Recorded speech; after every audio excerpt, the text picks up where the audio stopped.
Dear students, Assalamu alaikum. Welcome back to the online class of South Ali Shore High School, Chattogram. I am Mohammad Rubul Hussain, Assistant Teacher English, South Ali Shore High School, Chattogram. Dear students, hope you are fine. I am fine too. Our today's topic is transitive verb. আজকে আমি transitive verb নিয়ে আলোচনা করব। Clear? First of all we will know what is transitive verb. প্রথমে আমরা জানব transitive verb কি। Transitive verb, transitive শব্দ অর্থ হচ্ছে সকর্ম, আর ভার্ব অর্থ হচ্ছে ক্রিয়া। তাহলে ট্রানজিটিভ ভার্ব অর্থ সকর্ম ক্রিয়া, অর্থাৎ যে ভার্বের অবজেক্ট বা কর্ম আছে তাকে আমরা ট্রানজিটিভ ভার্ব বলবো। সংজ্ঞাটা আমরা বলতে পারি যে ভার্ব এর অবজেক্ট বা কর্ম থাকে তাকে ট্রানজিটিভ ভার্ব বলে। Suppose Rahat writes a letter. A letter object. আমরা জানি অবজেক্ট কিভাবে বের করতে হয়। ভার্বকে কি বা কাকে দ্বারা প্রশ্ন করলে যে উত্তর পাওয়া যাবে সেটি হচ্ছে অবজেক্ট। তাহলে Rahat writes a letter, Rahat একটি চিঠি লিখে। তাহলে এখানে কি লিখে? চিঠি লিখে। তাহলে চিঠি হচ্ছে অবজেক্ট। তার অর্থ এই সেন্টেন্স এর অবজেক্ট আছে। তাহলে এই ভার্বের অবজেক্ট আছে, এজন্য এই ভার্বকে আমরা বলবো ট্রানজিটিভ ভার্ব। ক্লিয়ার? তাহলে যে ভার্বের অবজেক্ট থাকবে তাকে আমরা ট্রানজিটিভ ভার্ব বলবো। ট্রানজিটিভ ভার্বকে আবার চার ভাগে ভাগ করা যায়। কত ভাগে? চার ভাগে ভাগ করা যায়। Positive verb, reflexive verb, reciprocal verb, and the last one is factitive verb. Transitive verb চার প্রকার। First one is positive verb.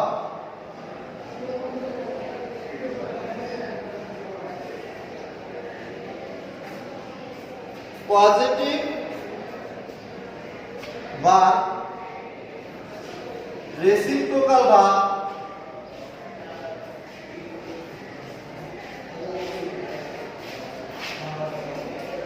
Reflexive verb,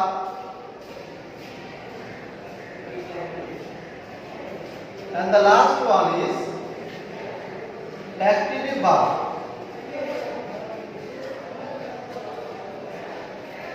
clear? আমি কি বলেছি?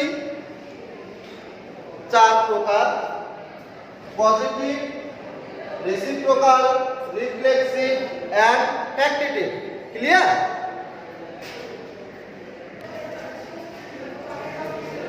স্টুডেন্টস, আমরা ট্রানজিটিভ ভার্বকে চার ভাগে ভাগ করেছি। Positive verb, reciprocal verb, reflexive verb, and the last one is factitive verb. এখন আমরা জানব পজিটিভ ভার্ব কি। পজিটিভ ভার্ব, পজিটিভ ভার্ব আমাদের জন্য খুবই গুরুত্বপূর্ণ, কারণ এটি এক্সেপশনাল ভার্ব। পজিটিভ ভার্ব এর সাবজেক্ট নিজে কাজ করে না, অন্যকে দিয়ে কাজ করায়। আমরা বলতে পারি যে ভার্ব এর সাবজেক্ট বা কর্তা নিজে কাজ না করে অন্যকে দিয়ে কাজ করায়, তাকে আমরা পজিটিভ ভার্ব বলবো। দেখো, the mother feeds the baby। এখানে ফিডস শব্দ অর্থ হচ্ছে খাওয়ানো। ফিডস শব্দ অর্থ কি? খাওয়ানো। তাহলে মা বেবিকে খাওয়াচ্ছে। তাহলে কে খাওয়াচ্ছে? মা খাওয়াচ্ছে, কিন্তু কাজ করছে কে? বেবি। অর্থাৎ শিশু খাচ্ছে, কাজ কিন্তু শিশু করতেছে, করাচ্ছে মা। এজন্য এটাকে বলবো আমরা পজিটিভ ভার্ব। আমরা আরো কিছু উদাহরণ দেখি। The mother shows the baby the moon. তাহলে আমরা এখানে অর্থ দাঁড়াচ্ছে মা শিশুটিকে চাঁদ দেখাচ্ছে। তাহলে দেখছে কে? শিশু, কিন্তু দেখাচ্ছে কে? মা। অর্থাৎ কাজ করছে বেবি, কিন্তু করাচ্ছে মাদার। মাদার কিন্তু নিজে কাজ করছে না, করাচ্ছে। আমরা আরো একটু উদাহরণ দিব। The boy flies a kite in the sky. এখানে the boy flies a kite, তাহলে boy flies উড়াচ্ছে। কি উড়াচ্ছে? ঘুড়ি উড়াচ্ছে। তাহলে এখানে ঘুড়ি উড়াচ্ছে, ঘুড়ি কিন্তু উড়ছে, কাজ করতেছে ঘুড়ি, কিন্তু করাচ্ছে বালকটি। সেজন্য এটিকে আমরা পজিটিভ ভার্ব বলবো। আশা করি তোমরা পজিটিভ ভার্ব বুঝে গেছো। Next one is reciprocal verb. কি ভার্ব? Reciprocal verb.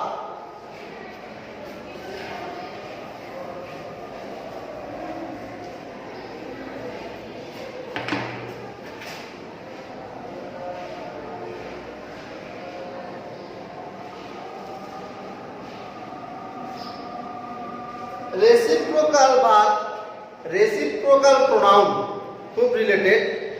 অর্থাৎ যে ভার্ব অবজেক্ট হিসেবে রেসিপ্রোকাল প্রোনাউনকে গ্রহণ করে তাকে আমরা রেসিপ্রোকাল ভার্ব বলবো। Look at they help each other. Each other, তাহলে ইজ আদার হচ্ছে reciprocal verb. Each other reciprocal verb, এজন্য এই ভার্বকে আমরা বলবো, একটু খেয়াল করো, ইজ আদার হচ্ছে আমাদের রেসিপ্রোকাল প্রোনাউন।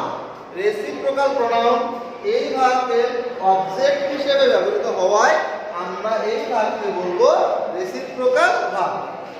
ক্লিয়ার? আমরা সহজে বলতে পারি যে ভার্বের অবজেক্ট রেসিপ্রোকাল প্রোনাউন হয় তাকে আমরা রেসিপ্রোকাল ভার্ব বলবো। Reflexive verb, the third one is reflexive verb. তাহলে রিফ্লেক্সিভ ভার্ব আমরা খেয়াল করি এটিও রিফ্লেক্সিভ প্রোনাউনের সাথে রিলেটেড। রিফ্লেক্সিভ প্রোনাউন কি কি? yourself, myself, themselves, এগুলো হচ্ছে রিফ্লেক্সিভ প্রোনাউন। তাহলে আমরা সংজ্ঞায় বলতে পারি যে ভার্ব সাবজেক্ট এবং অবজেক্ট হিসেবে একই ব্যক্তি বা বস্তুকে গ্রহণ করে তাকে আমরা রিফ্লেক্সিভ ভার্ব বলব। কি বলেছি?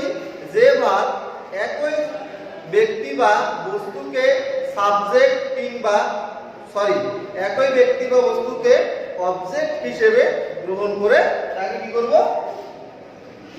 রিফ্লেক্সিভ ভার্ব বলব। Clear?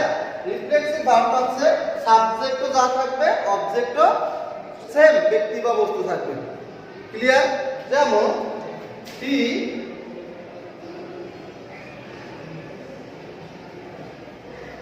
completed the work himself, সে নিজে নিজে কাজটি করেছে। হি এবং himself একই ব্যক্তি, সাবজেক্ট এবং অবজেক্ট। যেহেতু একই ব্যক্তি, সাবজেক্ট এবং অবজেক্ট, এজন্য আমরা এটিকে বলবো রেসিপ্রোকাল ভার্ব। ক্লিয়ার? কোন ভার্বকে? এই ভার্বকে আমরা বলবো reciprocal verb. And the last one is factitive verb.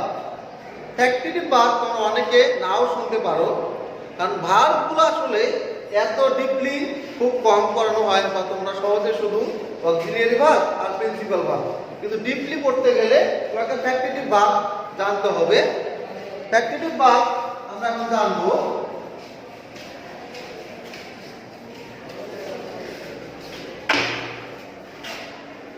Factitive verb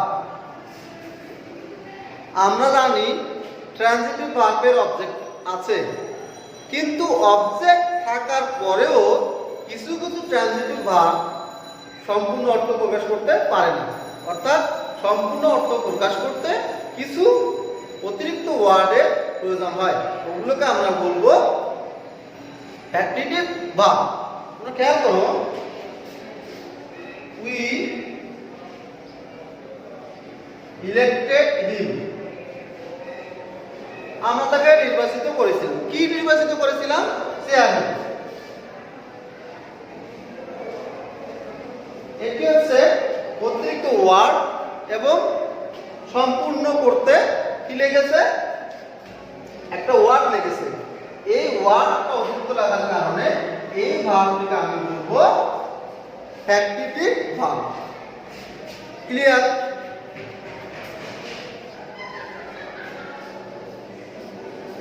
You made me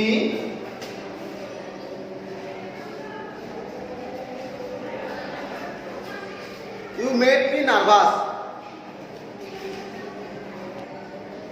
You made me nervous. তাহলে এখানে তুমি আমাকে করেছো, কি করেছো? নার্ভাস। এটি একটু অতিরিক্ত ওয়ার্ড, এজন্য এই অতিরিক্ত ওয়ার্ডটা লাগার কারণে মেডটা হচ্ছে factitive verb. And the last one is he called Rana a fool. তাহলে he called Rana, সে রানাকে ডাকলো a fool, একটি বোকা। তাহলে a fool অতিরিক্ত ওয়ার্ড যোগ হয়েছে এই বাক্যটি সম্পূর্ণ করতে, এজন্য called আমরা বলবো ফ্যাক্টিটিভ ভার্ব। তাহলে আমরা আজকে ট্রানজিটিভ ভার্ব কাকে বলে, ট্রানজিটিভ ভার্ব কত প্রকার এবং প্রত্যেক প্রকার ট্রানজিটিভ ভার্বের সংজ্ঞা সহ উদাহরণ করেছি। আশা করি তোমরা ট্রানজিটিভ ভার্ব খুব ক্লিয়ারলি বুঝেছো। তোমরা ভালো করে ভিডিওটি দেখবা এবং if possible you can watch this video more than one time. তোমরা একবারের বেশি দেখতে পারো, তাহলে তোমরা আরো বেশি ক্লিয়ার হয়ে যাবা। So that's enough for today. Stay safe. Keep your eyes on the online class of South Alisha High School, Chattogram. See you in the next class. Till then, Allah Hafiz. Assalamu alaikum.